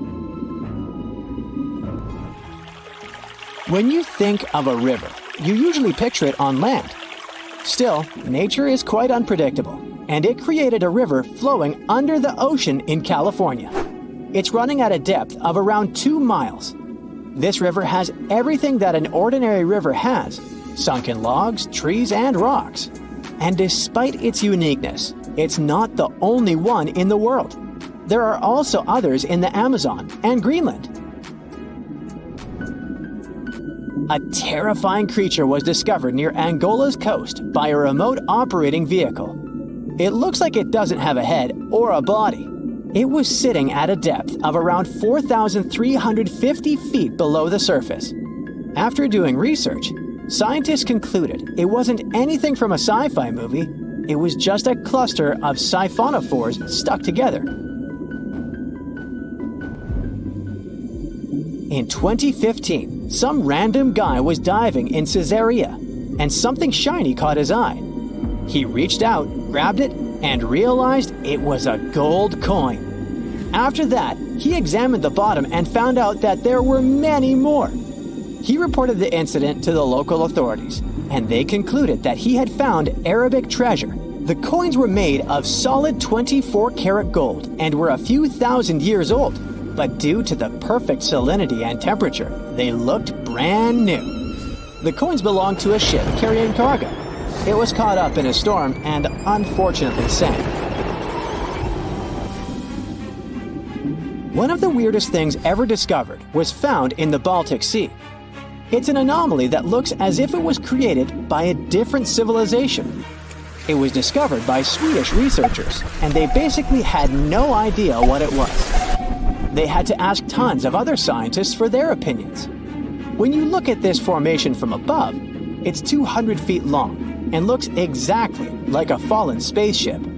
It's hard to believe that it's a natural formation, but spoiler alert, it's totally made by nature because the Baltic Sea has gone through many erosions throughout history. Most likely, the bizarre formation is the result of these processes. A group of divers in Madagascar were shocked when they found this 7-foot monstrosity of a knife on the seafloor. The speculation started immediately, and many said that the knife was from some giants that had fought megalodons and lived on Earth thousands and thousands of years ago. That could make a nice story, but the knife is most likely a movie prop that was lost at sea. One of the ocean's most bizarre animals is the frilled shark. It's believed that this fish is the reason for all those sea serpent stories that sea explorers of the past wrote about. These animals live pretty deep in the ocean, but sometimes they can be seen in shallow waters. It's super rare, but possible. The frilled shark has a big mouth sporting around 300 teeth. It also has a long body that looks like a lizard's, and it is truly a unique species of shark. Its prey can be half of its size because this shark's stomach is like that of a snake, and it can swallow huge fish or crustaceans. Spotting a few worms in your garden is no big deal, but after seeing a 26-foot long one in the ocean, you will make your wetsuit a little wetter. This worm is super rare, and it's completely harmless to humans. It's actually not a giant worm. It's a cluster of zooids that are stuck together in a worm-shaped formation. They usually only eat plankton, bacteria, and other tiny things that can be found in the ocean.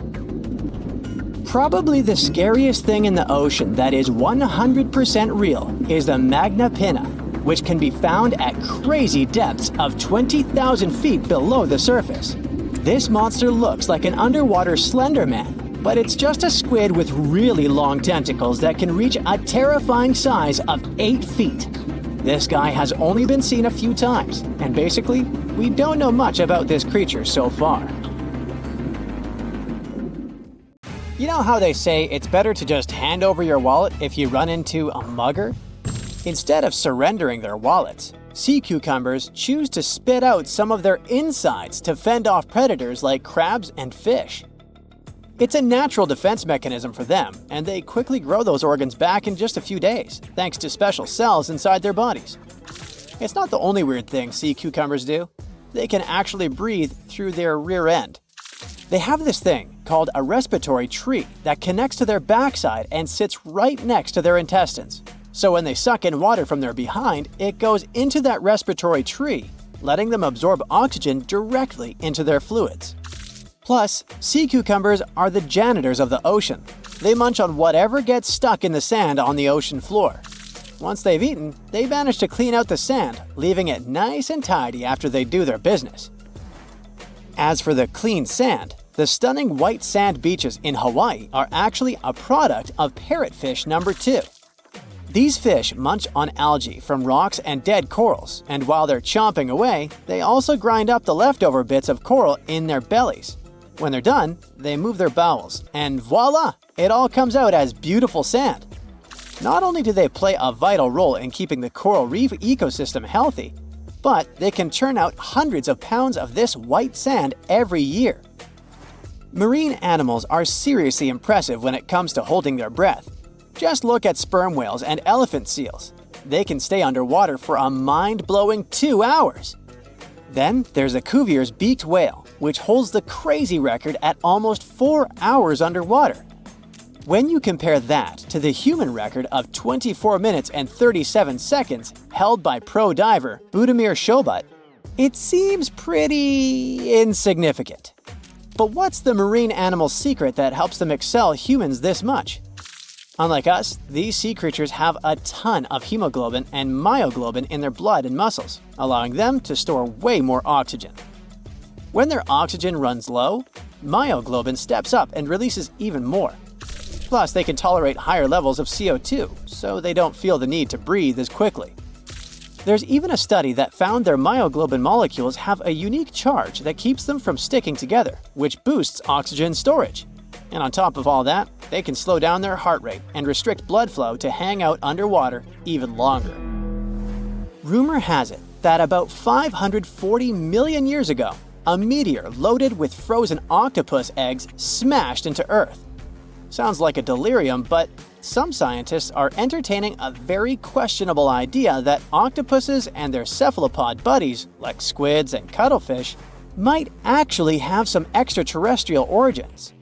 The thing is, cephalopods have extraordinary DNA that doesn't look like any other DNA on our planet. They've got around 33,000 protein-coding genes in their genome, which is way more than what we humans have.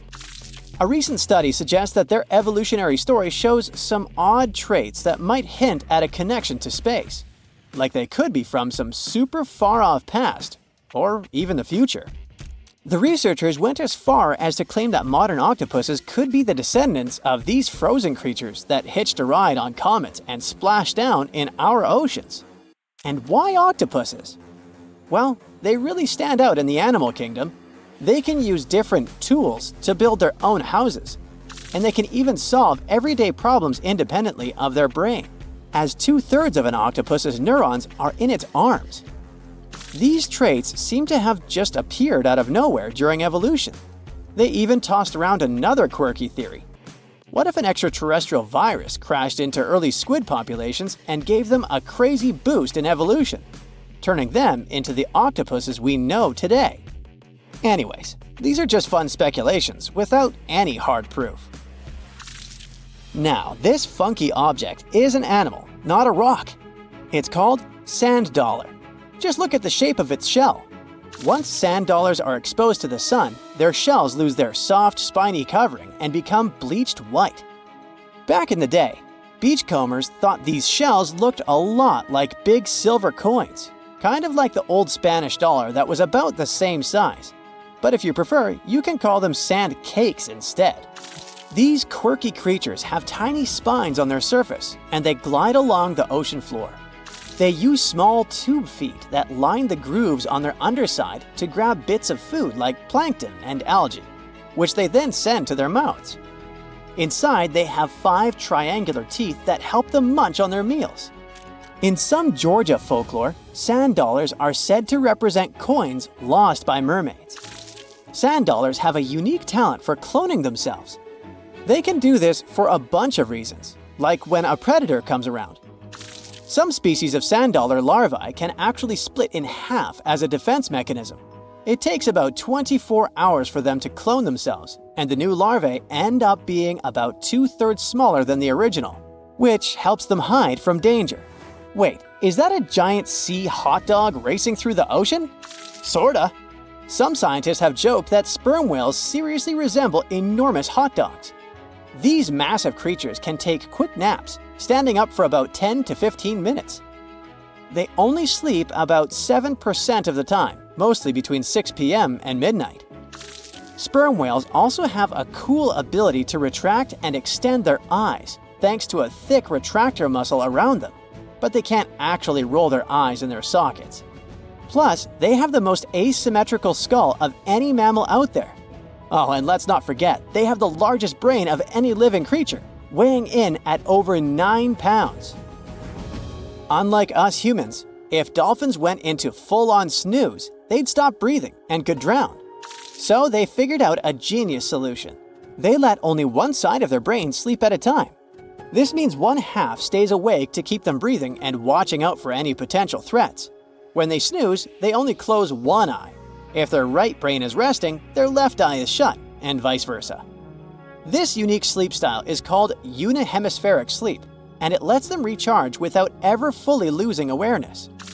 On top of that, dolphins might be using corals and sponges like their own little pharmacies.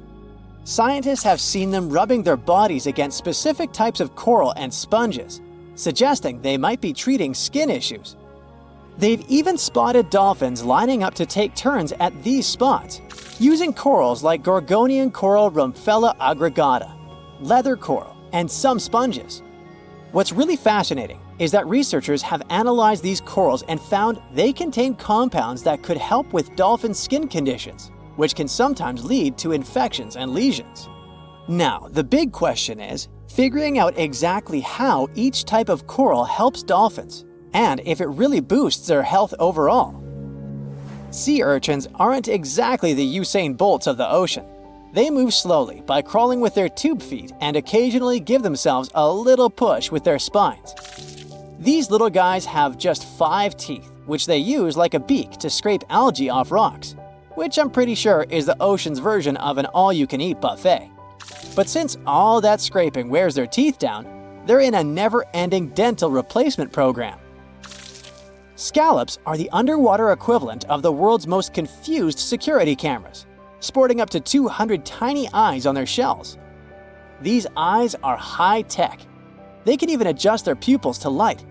Instead of working like ours, scallop eyes have a unique setup. Light goes through a pupil, lens, 2 retinas, and then hits a mirror made of guanine crystals that reflects it back. Scientists were puzzled about how they see since their main retina often gets blurry light. But it turns out, scallops can change their pupil size by about 50%. Just don't expect them to do it in a hurry, as it takes a few minutes. Now here's something really neat about orcas.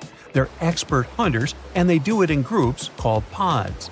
A pod can consist of up to 40 orcas, forming a very effective hunting team.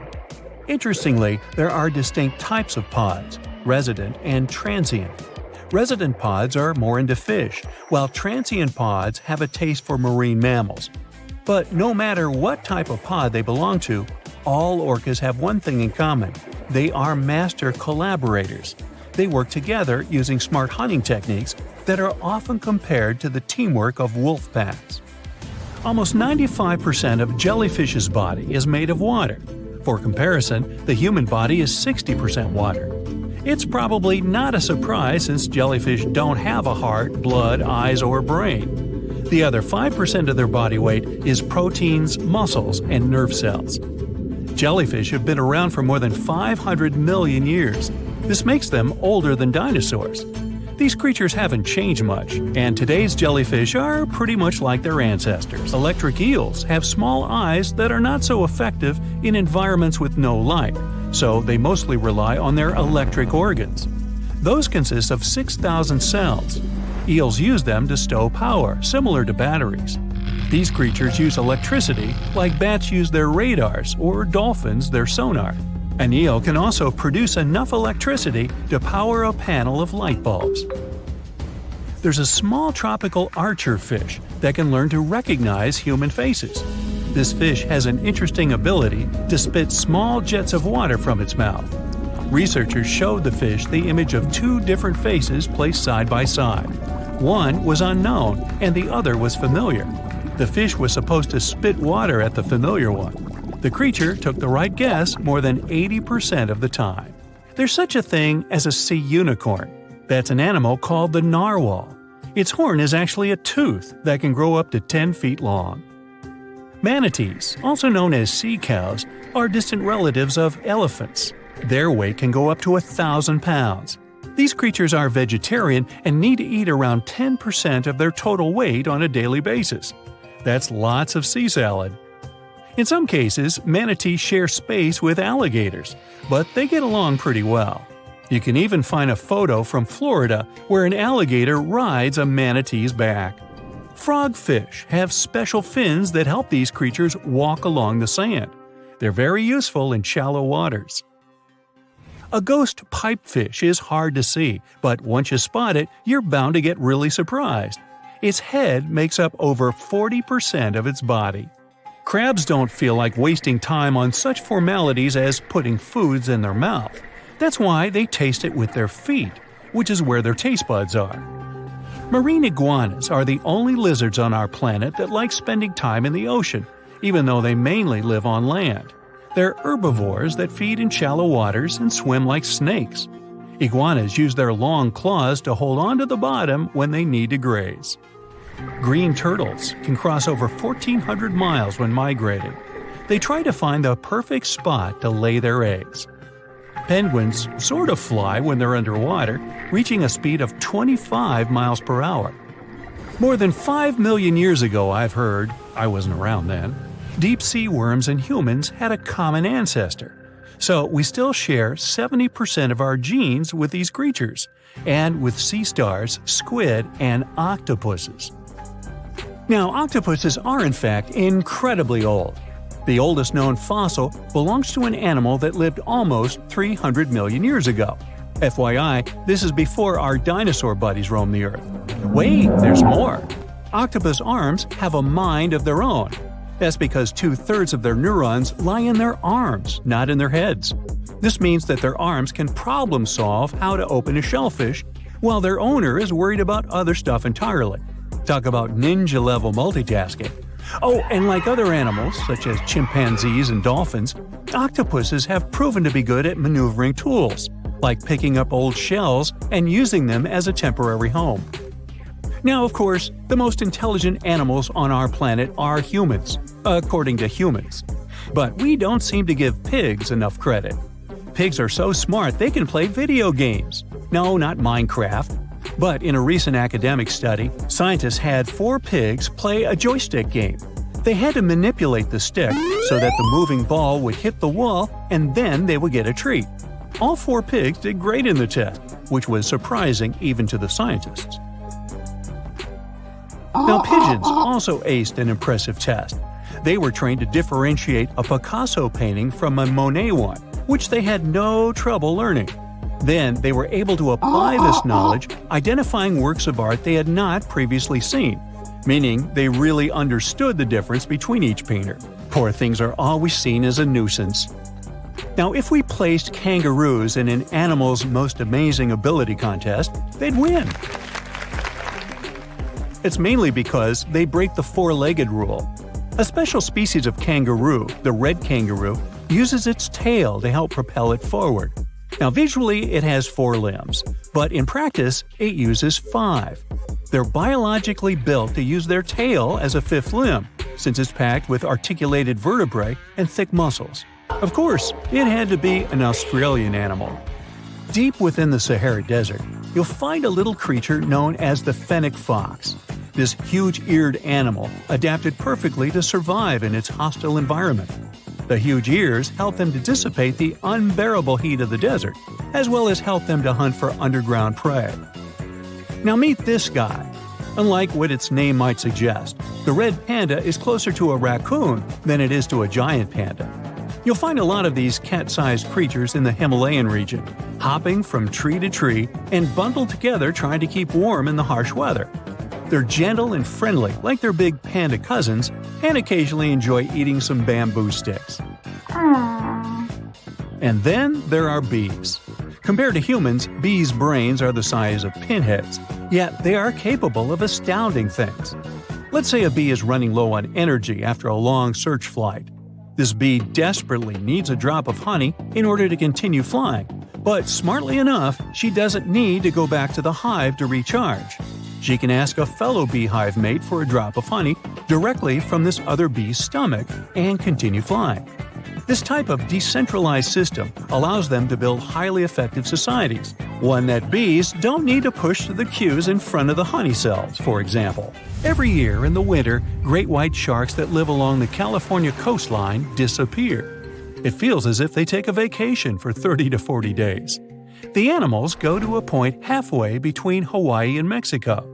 They might do it to get some food, relax, or hang out with their buddies from other areas. The spot is now called the Whale Shark Cafe. Some types of sharks, like makos, whale sharks, or white sharks, breathe in a very specific way. It requires them to swim all the time. They also need to move quickly and with their mouth open. This way, the oxygen can enter and reach their gills. Sea sponges are some of the most primitive animals. They're immobile, don't have a mouth, eyes, bones, brain, heart, lungs, or any other organ whatsoever, and still, they're alive. There's such a thing as a sea unicorn. That's an animal called the narwhal. Its horn is actually a tooth that can grow up to 10 feet long. Manatees, also known as sea cows, are distant relatives of elephants. Their weight can go up to 1,000 pounds. These creatures are vegetarian and need to eat around 10% of their total weight on a daily basis. That's lots of sea salad. In some cases, manatees share space with alligators, but they get along pretty well. You can even find a photo from Florida where an alligator rides a manatee's back. Frogfish have special fins that help these creatures walk along the sand. They're very useful in shallow waters. A ghost pipefish is hard to see, but once you spot it, you're bound to get really surprised. Its head makes up over 40% of its body. Crabs don't feel like wasting time on such formalities as putting foods in their mouth. That's why they taste it with their feet, which is where their taste buds are. Marine iguanas are the only lizards on our planet that like spending time in the ocean, even though they mainly live on land. They're herbivores that feed in shallow waters and swim like snakes. There's something known as the orange cat behavior, and apparently it's not just a meme. So far, scientists have been able to understand that coat color is connected to a feline's gender.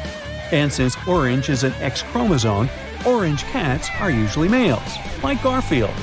The so-called orange cat behavior describes ginger cats as agents of chaos. Again, pretty much like Garfield. However, there haven't been any conclusive studies on whether coat color and cat behavior are truly linked. In terms of vision, mantis shrimps probably have the most psychedelic vision out of all animals. These funny-looking creatures have a whopping 16 varieties of photoreceptors, with 5 of them reserved for the ultraviolet or UV spectrum. Ultraviolet rays are really short wavelengths, which are invisible to humans. The thing science still doesn't understand is how exactly these mantis shrimp view the world around them. Sure, they can perceive a bunch of colors, but they can't necessarily distinguish all of these colors among themselves. It can be that they just see a lot of really vivid, really blurry colors, but we haven't figured out a way to check that out. Now, to say sloths are cute is an understatement. They may be one of the friendliest animals in the jungle, but there's more. If you look closely at their fur coat, you'll notice hints of green. These greeneries are actually tiny little algae that grow alongside sloths. They help sloths to camouflage better in the jungle, but they also nurture them. The little cracks inside a sloth's fur create the perfect environment for algae reproduction, and scientists have found species of algae that don't exist anywhere else in the world. They do get by with a little help from their friends. Deep within the Sahara Desert, you'll find a little creature known as the fennec fox. This huge-eared animal adapted perfectly to survive in its hostile environment. The huge ears help them to dissipate the unbearable heat of the desert, as well as help them to hunt for underground prey. There's a lake in the heart of Asia that holds 1/5 of all the world's liquid freshwater. It's more than all the 5 Great Lakes have together. Even if all the rivers on our planet suddenly change their direction and set on a mission to drain this lake, it would take them a whole year to finish the job. I'm talking about the deepest lake in the world, Lake Baikal. If you decide to go all the way down to its deepest point, prepare for a journey of almost 5,400 feet. The descent takes several hours, but the rift floor of the lake is way deeper, between 5 to 7 miles beneath the surface. It means it could be even further down than the Challenger Deep, which is the deepest known place on Earth. The amount of water it has would be enough for everyone on Earth to have something to drink for up to 50 years. This mighty giant of a lake replenishes its water completely every 383 years. Baikal has a great delivery crew of over 300 rivers and streams, bringing their waters right in. And only one river flows out of Baikal, the Angara, which is headed straight for the Arctic Ocean. Baikal isn't only the deepest, but also the oldest existing freshwater lake in the world. It formed at least 25 million years ago. It all began when the Earth's crust decided to play Tetris and created the lake and the surrounding mountains. At some point, Baikal must have been just a humble riverbed, but then tremors and fractures shook the Earth, and the distance between the shores got bigger. Water levels rose thanks to the melting glaciers. Then, several lakes formed and later merged into one. Baikal is one of around 20 lakes in the world that are older than 1 million years. And since it wasn't disturbed by glacial periods, it's a perfect research ground for scientists. Its deep-drilled core sediments can tell a lot about the climate of our planet in different periods. Since Baikal is in a rift basin with 2,000 seismic tremors per year, the lake is deepening and still growing in size. Its shores drift apart at around the same rate as South America and Africa are moving away from each other, so it has all the potential to become an ocean. Another thing Baikal has in common with the oceans is that it has water rich in oxygen, even at its lowest depths. This is one of the reasons why the fauna of the lake is so incredibly rich. It's home to over 2,500 various animals and 1,000 plant varieties. Around half of them are unique and only exist in this area, like the endemic algae, the Baikal omul fish, and the Baikal oilfish. There are also some bears, elk, and lynx living on its shores. They must appreciate the fact that the temperatures around the lake are always higher than the rest of Siberia, thanks to its huge water mass. Most Baikal dwellers prefer to stick to the bottom of the lake, but there's one brave guy you'll meet if you decide to visit. Meet the Baikal seal, also known as Nerpa. It's the only true freshwater seal in the world. Nerpa's eyes are so cute it nearly landed the part of Puss in Boots in Shrek. Nerpa in Boots sounds good to me. These huge eyes are there to help them follow their favorite pelagic fish underwater. There are other seal kinds that can handle freshwater or use it to breathe, but these cuties spend their entire lives in it. But wait, how did seals, which are supposed to be oceanic creatures, end up in a lake miles and miles away from the sea? About 400,000 years ago, during the Pleistocene era, these adventurous creatures traveled up the river and drainage systems that connected Lake Baikal to the Arctic Ocean. The ringed seal that still lives in the Arctic is believed to be the Baikal seal's closest ancestor. Today, Baikal seals are confined to their freshwater home because of the changes in waterways. And they seem to be pretty happy with their home as they can choose from a huge variety of food to eat. The seals mostly hang out in the north and central areas of the lake, but move south in the winter. The lake gets covered with ice, which they use as a chill-out zone, just like their oceanic cousins use rocks or the beach. Since at least 1969, Lake Baikal has had some mysterious ice rings pop up randomly here and there. At some point, they got so big that the astronauts even spotted them from space. The rings usually appear in late April, but can be there in January or May. Scientists couldn't crack the code on how these rings form for a while. They had all sorts of theories, and the most popular involved methane gas bubbles from the lake's depths. But then, scientists noticed that some of the rings were in shallower waters, where gas emissions don't happen. So, an international team of scientists decided to solve the mystery. They traveled to Lake Baikal, drilled holes in the ice, and dropped sensors into the water. In 2016, when they started the research, they heard that 2 vans had gotten stuck in the mysterious ice rings. Once they had analyzed the data from the sensors, it turned out that the secret behind the rings was warm eddies flowing clockwise under its ice cover. The currents were less intense in the center of the eddies, so the ice above them was thicker at the edges. The waters of the lake are so clear that you can see some extremely deep parts up to over 130 feet down. This is thanks to the surrounding mountains that send off melting ice right in. Plankton that live in the lake also helps clean the floating debris.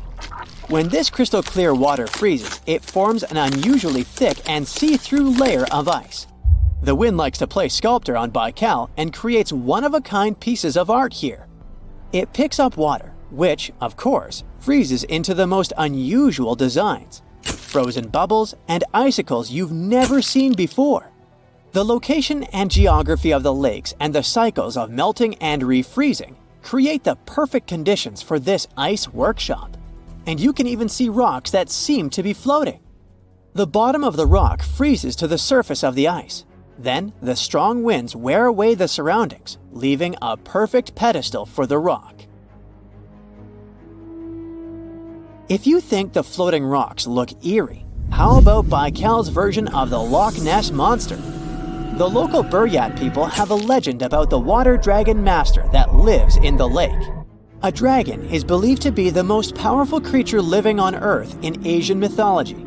They believe there are 4 dragons living in the 4 seas, each responsible for one of the cardinal directions. Baikal is the North Sea in this story.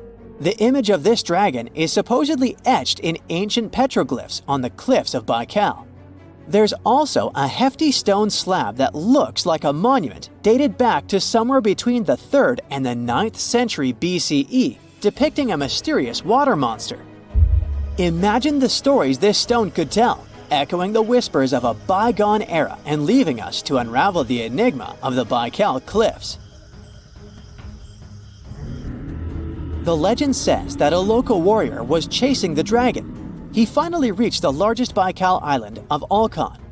He was ready to face and defeat the dragon, but the beast turned into a beautiful girl, and they got married. That's one unusual twist to a classic defeat the dragon and take the girl story.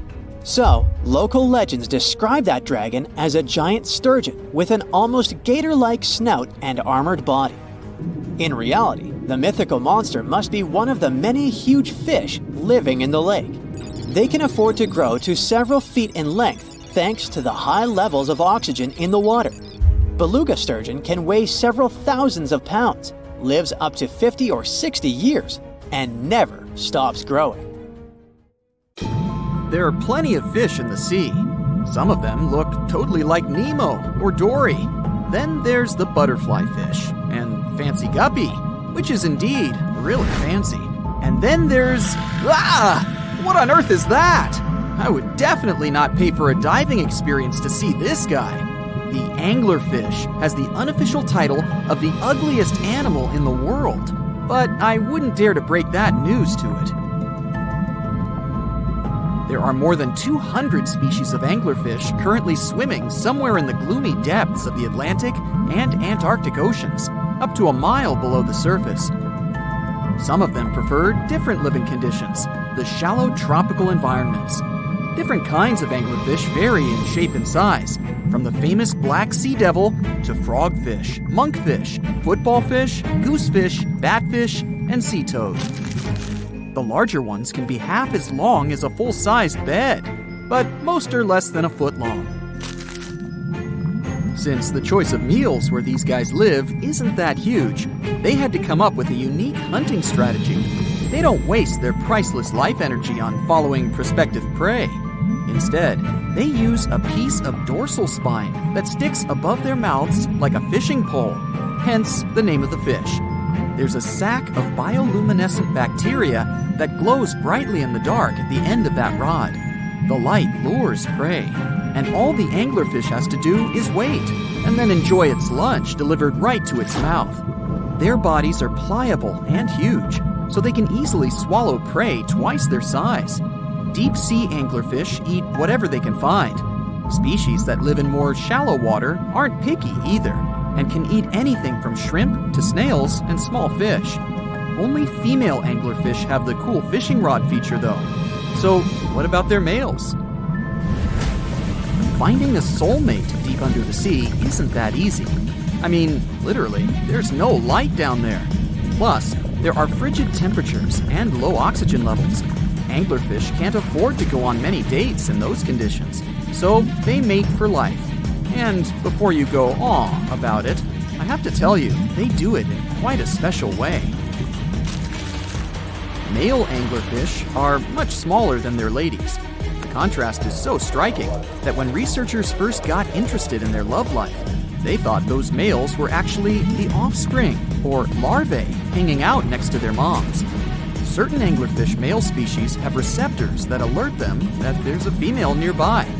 After they mate, the male bites into his woman and stays attached to her head, belly, near her tail, and other areas he can access. While they morph together forever, the female fish gets the male's cells, DNA, and reproductive organs, but loses her immune response cells. The male gets free permanent housing and nutrition.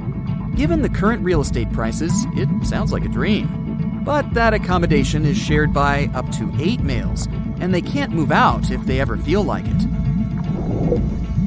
You're unlikely to meet this deep-sea fish in real life, but if you meet an anglerfish in your favorite video game, remember that you can easily outswim it and make it kinder to you with tranquilizing arrows. Once you befriend it, the anglerfish can be your scout and help you discover new areas with its bioluminescent pods. Back in the real world, down in the twilight zone of the ocean, about 650 to 3,300 feet down, the anglerfish isn't the only creature you're lucky you'll probably never meet. Many of the locals look like they come straight out of science fiction or horror movies, but that's because they had to adapt to this dark, deep world. I did my best to get you prepared for the creatures you're going to meet, starting with the common fangtooth. They spend most of their lives deep down, but at night, they move toward the surface to snack. These guys are more active than most other deep-sea dwellers. They don't wait for food to come their way, but actually follow it, and then get it with their long, hungry teeth. They don't have a built-in light bulb like the anglerfish, so they've developed a great sense of smell and use as much sunlight as they can get there in the depth to get around. Sometimes, even the shadow of a passing by prospective prey is enough for them to switch to action mode. And though they don't look too charming, they're completely harmless to humans if you ever run into one of these guys. Stoplight Loosejaw sounds like a great name for an alternative band, but it's actually another deep-sea resident with sneaky hunting habits. It has special light-producing photophores under each eye. They emit green and red light like a stoplight, hence the name of the fish. Unlike other fish, these guys hardly ever leave the twilight and midnight zones. Their lower jaw is a quarter of the total body length, and the stoplight keeps it open all the time, hoping to get some lunch. It looks like a ferocious predator, but mostly prefers zooplankton, with an occasional dessert of shrimp, krill, and fish. I'm sure you didn't expect to meet a hybrid of an eel and a bird, but here it is! The slender snipe eel has a beak, much like that of a bird, with curving tips. The beak is equipped with tiny hooked teeth that the eels use to catch the antennae of delicious shrimp. And it sure is slender, stretching up to 5 feet and weighing only a few ounces. Scientists don't know all of this guy's secrets, since it's pretty tricky to study in their natural habitat. But it looks like they only produce offspring once in a lifetime, and then pass away. Glass squids like to take it easy in life and literally go with the flow. They're filled with a solution which is lighter than water, so they don't have to make any effort to move around the deep sea looking for food and partners. These creatures are transparent, so they blend into any landscape and don't even cast a shadow while moving. Talk about a great survival tactic. If danger finds it anyway, it can transform into a lumpy ball, pushing its head and tentacles into its mantle cavity. It can also release ink into the mantle and go from transparent to black. The same ink can protect it against hungry whales and seabirds. Another tactic they use to scare off predators is to activate their light-emitting organs around their eyes. I'm getting hungry. Maybe I can snack on this sea cucumber. Ouch, it's moving! So I guess it doesn't belong in a salad after all. These soft-bodied fellows live in all parts of the ocean, from shallow waters to the deep underwater world. Most of them slowly move around with their tiny feet, but some crawl around by flexing their bodies. Sea cucumbers can shed their internal organs when there's a predator approaching. Those sticky organs distract the intruder, and the happy cucumber moves on and just grows the organs back. What's that glistening in the distance? looks like someone dropped gems in the water. That's a sea sapphire, also known as the most beautiful animal you've never seen. Some males of this type of copepod can change color from deep blue to purple, red, or gold. 1 second later, it's gone. And it's back, shimmering bright. The secret to this magic is that their bodies are transparent and reflect light differently at certain angles. It looks like it's their way of communicating between each other and attracting mates. Female sea sapphires don't have the same superpower, but their eyes are bigger compared to males, probably to spot them from a distance. Males roam wild and free, and their ladies stay in the crystal palaces of strange barrel-shaped jellies called salps. Most of the ocean is still shrouded in mystery, whether we're talking about dark corners or creatures that are hiding in the depths. But sometimes it gives us a peek into scary things it hides in its cold, dark depths. Like when you hear on the news that there are some deep sea creatures washed ashore after a powerful storm once again. Some just look weird, while others are real monsters that live at depths of more than 3,300 feet. The coldest and deepest parts of the ocean have created one specific phenomenon called gigantism. So, sea spiders, squids, worms, and many other animals, mostly invertebrates, or creatures without backbones, they're all way bigger and scarier than the versions we see in the more shallow areas. In the Pacific depths, you can see a sea sponge as large as a minivan. Or what about the colossal squid that lives in subantarctic waters and is nearly 14 times longer than the arrow squid, a type that mostly lives in New Zealand? Researchers found many of these underwater monsters in the abyssal zone of the ocean. Back in 2021, the researchers showed images of the giant phantom jelly. It was at a depth of 3,200 feet. Its tentacles were 33 feet long. Wow, I wouldn't like to face that one on the beach. It probably eats only small fish and plankton, but it can swim to depths of more than 21,900 feet. And down there, this giant jelly doesn't have enough food. How does it survive then? Scientists haven't figured it out yet. And there are even more questions related to the giant squid, the biggest one ever found. This monster is 43 feet long, with a weight of nearly a ton. Imagine if those tentacles would grab your car, or something like that. They would smash it like it was a toy. There's no light in the abyssal zone. Sun rays just can't penetrate that deep. So there's no algae or underwater plants there. Local animals mostly eat snow. Marine snow is not like the regular one you build a snowman with. It consists of any small flakes or remains that fall from the surface of the ocean. Maybe even some leftovers that animals up there couldn't eat. So it's not much. But apparently, it's enough for very large creatures that hide deep down there, like giant squids. Squids that generally live at such depths don't bother going after their prey. They just wait until the poor animal swims right up to their long tentacles and falls into a trap. It may not be the best method ever, because not many animals will even swim into these dark, cold parts. But it's the method that saves energy. A giant squid eats only 1 ounce of fish daily, which is approximately 45 calories. That's nearly 50 times fewer calories than an average person should eat per day. So when a squid gets 1 fish, it saves it for a couple of days. I hope giant squids won't get the idea to go to the surface and look for food when there's not enough of it in the abyssal zone. And I hope even more that giant Greenland sharks won't get that same idea. You can find them at depths of up to 7,200 feet. They're twice as slow as we usually walk. They swim at a speed of 1.12 feet per second. Their slowness is part of the energy-saving mechanism that creatures down there need to survive. But they can speed up in the form of short bursts when they need to catch prey. But they kinda change their diet from predator to scavenger, considering their environment. There will be more leftovers falling from the surface than animals to go after. Greenland sharks grow just 0.4 inches per year, and they're mostly 20 feet long, which means they live for a very long time, sometimes up to 400 years. They also have a slow metabolism, and that's one of the main factors for their long life, too. Greenland sharks like to spend their time in cold waters. They're adapted to that, since their tissues have specific chemical compounds that prevent the forming of ice crystals all over their body. That means they have some sort of natural antifreeze. So, what makes them so big? Scientists are still not sure, but some theories try to explain it.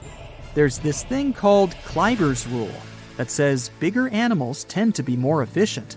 Just take a small fish and compare it to a whale with a mass hundreds of times bigger. The whale has a greater metabolism. It conserves energy more efficiently and loses less of it to the surroundings through heat.